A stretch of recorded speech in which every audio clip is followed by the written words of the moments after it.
மாதத்தில் 27ஆம் தேதி ஒரு நாள் விருப்பெடுத்து போராடுவதாக முடிவெடுத்திருக்கின்றோம். நமக்கு கொடுக்க வேண்டிய உண்மையைத்தான் கேட்கின்றோம்.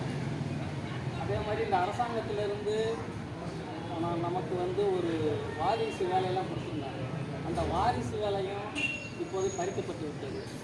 அந்த கோரிக்கை மூலதனமாக வைத்து நமக்கு சிறப்பு காலமுறை ஊதியமாகவும் இந்த 2வது மூணாவதாக சிபிஎஸ்சில் புதுசாக சேர்ந்தவங்களுக்கெல்லாம் புதிய எண்ணாக கொடுத்து அவங்களை நம்மளுடைய சிபிஎஸ்சில் கொண்டு வராமல் தனியாக ஒரு எண் விட்டு போய் புதுசாக சேர்ந்தவங்களுக்கெல்லாம் கொடுத்தாங்க.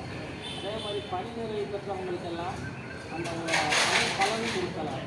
ரொம்ப மோசமான நம்ம ஊழியர்கள் சிறப்பாக பணியாற்றி கடைசியில் வயது முதிர்வாகி நமக்கு வீட்டுக்கு சென்று போகும்போது எந்தவித பலன் இல்லாமல் ரொம்ப சிரமத்தில் இருக்கின்றார்கள்.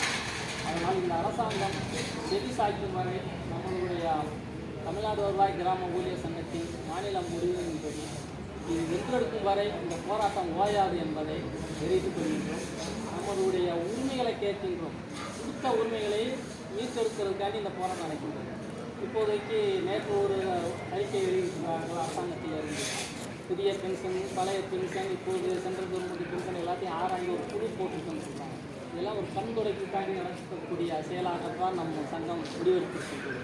இதே மாதிரி நம்ம போராட்ட காலங்களிலெல்லாம் அது எடுக்கும்போது ஏதாவது ஒரு காரணம் சொல்லி நம்மளை அப்படியே ஆஃப் பண்ணிடுவாங்க. இனிமேல் அந்த இடத்திற்கு நம்ம சங்கம் போகாது என்பதை இந்த சங்கத்தில் உங்களை எல்லாரும் தெரிவிக்கப்படுகின்றேன். சால்வா சாவா என்ற நிலைமை நம்ம ஊழியர்கள் அனைவரும் போராடி கொண்டிருக்கின்றோம். ஒன்று செய்யுங்க செத்து மடி என்று சொல்வது போல இந்த போராட்டம் வெல்லும் வரை நாம் ஓயப்போவதில்லை. இந்த அரசாங்கம் திரும்பி பார்த்து நமது கோரிக்கைகளை நிறைவேற்றும் வரை இந்த போராட்டங்கள் ஓயாது என்பதை தெரிவித்துக் கொள்கின்றேன்.